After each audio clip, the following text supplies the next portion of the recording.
Magandang araw sa inyo mga kapadyak. Ngayon nga po pala may dumating na package dito sa na kinuha ko dun sa post office. Ayan. So buksan natin, ewan ko lang kung ano to.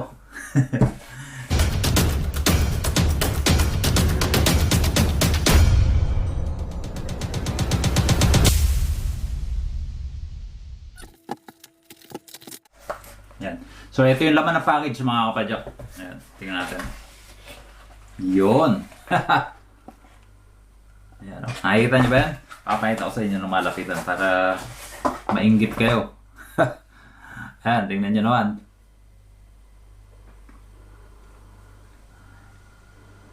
Ayan, yan yung pangalan niya, mga kapadyak. So napakaganda mga kapadyak. Ang gagawin ko dito, ilalagay ko na sa bike ko agad. Hindi ko na mahintay kasi nga magtatrabaho ko sa gabi. So ayan, ito yung laman ng package mga kapadyak. Tapos dito rin sa sa package niya, meron ding nakalagay na charging cable. So ito, ayan USB Type-C. Ayan. So medyo maganda na yung niya. Tapos ito yung pinaka bracket niya mga kapadyak. Ayan. Dalawang bracket to kasi nga dito sa sa handlebar natin.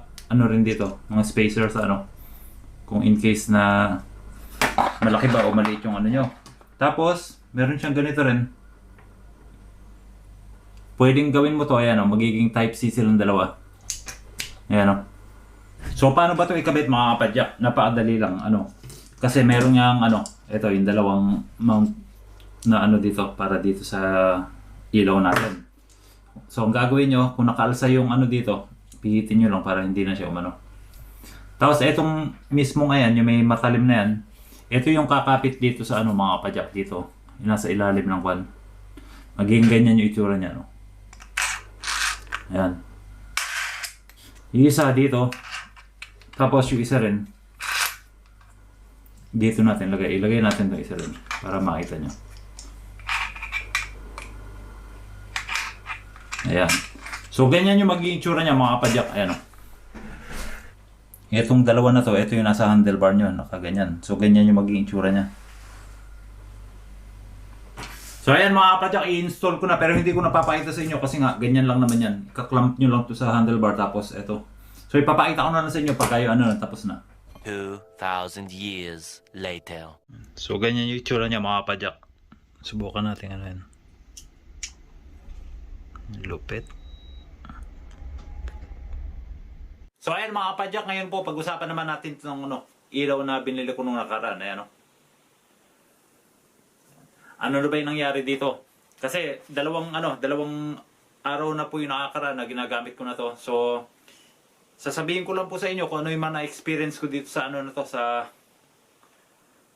ilaw na to. Grabe, napakalakas mga kapadyak. Ayan po yung pinakauna kong sasabihin sa inyo. Sobrang lakas na na parang gumagamit ka ng parang ilaw sa sasakyan. Kaya nga medyo delikado siya na na gamitin na medyo nakataas. Kailangan yung setup mo nito saktong-sakto talaga na hindi tatamaan yung mata ng tao. Kailangan medyo nakababa. Kasi nga napakalakas mga kapadyak. Papakita ko sa inyo mamaya sa kwarto na to na patayin natin yung ilaw tapos papakita ko sa inyo kung gano'ng kalakas. Pero pag-usapan natin ano ba yung mga modes niya mga kapadyak. Yung pinakaunang mode po niya kung pipindutin niyo tong button niya dito. Yun po yung pinaka yung malakas na niya. Tapos yung pangalawa pipindutin mo pa na isa. Naman siya yung mas mahina pero parang spotlight na yung medyo mas malayo yung niya yung nararating. So napakaliwanag pa rin compare talaga dun sa sa mga ilaw na ginagamit ko rin na galing sa Bafang na na motor. Tapos kung pipindutin mo siya yung pangatlo, babalik siya rin sa napakalakas. Tapos yung pang-apat na mode niya, yun na yung nagbi-blinking. So ngayon papakita ko sa inyo mga kapadyak para makita nyo kung gaano talaga malakas to. Patayin natin yung ilaw. Ayan. So mga kapadyak, ayan, sisindihan ko to. Ito yung ayan Ito mga kapadyak, nakatutok lang to rin sa kisame tapos nag-reflect lang sa akin. Tingnan nyo naman kung gaano kalakas yung reflection. Lang yan mga kapadyak parang nag-bounce lang dito sa nasa likod. Nakikita nyo naman, kitang-kita nyo nasa likod ko. Parang nag-on ako ng ng ilaw na So yung pangalawang mode niya mga kapadyak, ito. Ayan. Malakas pa rin. So napapansin nyo yung reflection dito sa ko, mas mahina na. Kung papakita ko sa inyo kung yan. Parang ganyan siya. Pero talaga, spotlight talaga. So makikita mo pa rin talaga yung yung paligid na ano, yung dadaanan mo, na napaka ano, liwanag pa rin. So ito pa yung pangatlo. Ayan, parang bumalik siya rin sa napakaliwanag mga kapadyak. So ganyan po yung ano, mode niya. Tapos yung ano naman po, pang-apat. Ayan. So ngayon, sindihan na po natin yung ilaw. Ayan. So ayan mga kapadyak, napapansin nyo na ngayon, oh, nakita nyo na kung ano ba talaga yung mga ano, kung gaano kalakas to. Napapansin nyo, yung light po kanina nakatutok dyan, tapos nag-bounce lang po dito sa likod ko, pero napakaliwanag, di ba? Ganyan po yan kalakas. Kaya nga ano, yung tulad ng sinabi ko sa inyo kanina na hindi siya pwedeng itutok doon sa mata ng tao kasi nga ano, baka makasira pa ng mata. So sobrang ganda, ginamit ko to na ano, mga ilang araw na, mga 2 araw na, ganyan. Tapos kanina ginamit ko na naman. Sobrang satisfied. Sobrang dilim dito kasi sa amin, so kailangan ko mag-upgrade sa ganito. Kaya lang, hindi ko nga gusto dito, ayan o. Medyo mahal kasi. So pricey talaga tong ano na to, yung ilaw na to. Pero para sa ano, worth it naman kasi nga yung battery niya 10,000 mAh battery. Power bank kasi to mga kapadyak. So pwede ka mag-charge ng cellphone mo dito gamit tong ano na to. Light na siya tapos pwede mong gamitin yung charger. So okay na okay talaga. Kaya lang yung presyo, yun nga lang mahal.